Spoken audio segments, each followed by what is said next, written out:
किया JUIF के senator जनाब कामरान मुर्तज़ा साहब ने। कामरान साहब, अस्सलाम वालेकुम सर। जी वालेकुम सर आप खैरियत से ठीक ठाक हैं? अल्लाह का एहसान। सर कल पाकिस्तान तहरीक इंसाफ और JUIF की मुलाकात हुई, सर क्या मामला तय पाए? हम आगे बढ़ रहे हैं, मामला तो अभी फाइनली तय नहीं पाए मगर आगे बढ़ रहे हैं। सर कुछ इत्तलात इस तरह की आ रही है कि JUIF ने मदारिस बिल पर हिमायत का मुतालबा किया तहरीक इंसाफ से। नहीं, वो गलत गलत मैसेज चल रहा है। मदारिस बिल तो मंजूर हो गया जी होगा। वही वही मैं उसी तरफ आ रहा था। दैट्स वो तो ऑलरेडी आप लोग उस पर अचीव कर चुके वो तो हैं। मंजूर हो गया होगा। सूबों में है, सूबों में 3 सूबों में तो गवर्नमेंट है नून की या पीपल्स पार्टी की, जी और बाकी जो है एक सूबे में KPK की है। ये बात इसका जिक्र भी नहीं आया कल की मीटिंग में, तो कम से कम इसका कोई जिक्र नहीं। तो सर क्या मैटर्स थे जो अंडर डिस्कशन आए? कि पावर शेयरिंग का फॉर्मूला है खैबर पख्तूनख्वा में? ना पावर शेयरिंग है ना मैटर। जो डिस्कशन में आए हैं बातें वो फिल वक्त डिस्क्लोज नहीं कर रहे। बात आगे बढ़ रही है, बस इतना जो है ना उसमें। तो सर उससे फिर ये इंप्रेशन मिलता है कि डेज टू कम JUIF और पाकिस्तान तहरीक इंसाफ इकट्ठे एहतजाज करते भी नजर आ सकते हैं।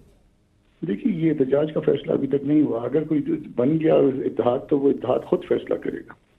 और मौलाना फजलुर रहमान साहब की सरबराही में ये होगा इत्तेहाद सर?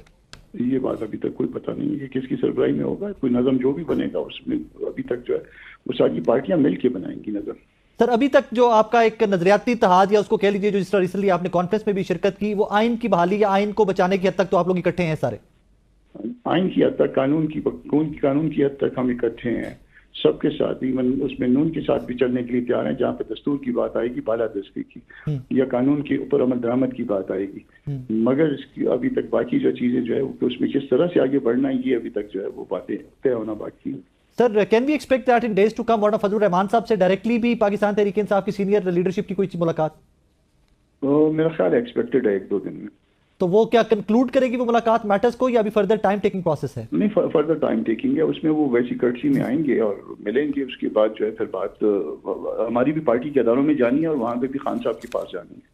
ओके, यार वो वहां से तो ऑब्वियसली खान साहब की गोएड होगी, लेकिन यहाँ पर मौलाना फजलुर रहमान साहब तो अवेलेबल हैं कि वो अपनी पार्टी को खुद से लीड कर रहे हैं और वो मैटर्स को डायरेक्टली ओवरसी कर रहे हैं। वो तो वो लीड कर रहे हैं, मगर हमारे यहाँ जो है ना फिर पार्टी के अंदर से इदारों से बाजू का इजाजत भी लेनी पड़ती है।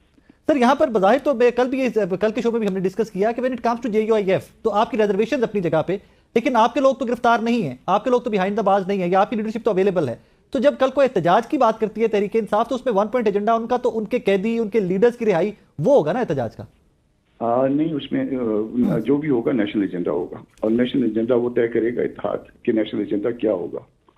चलें सेनेटर साहब, बहुत शुक्रिया आपके वक्त का। नाज़रीन, जनाब सेनेटर मुर्तज़ा साहब हमारे साथ मौजूद थे। सबसे पहले तो ये जो खबर कल की चल रही थी, आज सुबह से ये खबर बहुत अंडर डिस्कशन थी कि मौलाना फजलुर रहमान साहब की जमात JUIF ने मदारिस बिल पर हिमायत का मुतालबा किया है, और ये खबर इस तरह की चल रही थी। और वो as a matter of fact ये मदारिस बिल वाला मामला काफी हद तक सॉर्ट आउट माजी में हो चुका हुआ है। ये फेडरल गवर्नमेंट इसके ऊपर मौलाना फजलुर रहमान साहब के साथ बैठकर ये मैटर काफी हद तक सॉर्ट आउट हो चुका हुआ है। सूबों की हद तक नीचे रहता है, और वहां पर भी गवर्नमेंट पीपल्स पार्टी और PMLN की, जिस तरह कामरान साहब भी कह रहे थे कि 3 सूबों में तो उनकी गवर्नमेंट है, तो वहां पर भी ये मामला ऑब्वियसली सॉर्टेड समझिए। लेकिन सवाल यहां पर यह पैदा होता है कि कल को अगर मौलाना फजलुर रहमान साहब, पाकिस्तान तहरीक इंसाफ, शाहिद खाकन अब्बासी साहब, मुस्तफा नवाज खोखर साहब, ये तमाम लोग इकट्ठे चलते हैं, अचकज़ई साहब, ये तो तमाम लोग इकट्ठे चलते हैं, तो 1 पॉइंट एजेंडा जिसको कहते हैं, 1 पॉइंट एजेंडा पॉसिबली क्या हो सकता है? तहरीक इंसाफ के लिए तो सबसे बड़ी दर्द सारी इस्लाम के ऊपर हुकूमत की तरफ से प्रेशर दीवार के साथ लगाना, उनके रहनुमाओं की जेलों में डालना, इमरान खान साहब का खुद जेल में डालना, उनके बहुत सारे वर्कर्स का जेल में होना है। लेकिन बाकी लोगों के मसाइल ये नहीं है। सो ये एक वाहिद लाइन है जहां पर आकर समझ नहीं आती कि इस इत्तेहाद का फ्यूचर क्या होगा, या किस लाइन के ऊपर ये लोग इत्तेहाद करेंगे और उसका एजेंडा क्या होगा। बहरहाल in days to come situation मजीद क्लियर हो जाएगी। अपना बहुत सारा ख्याल रखिएगा, दुआ में याद रखिएगा। अल्लाह।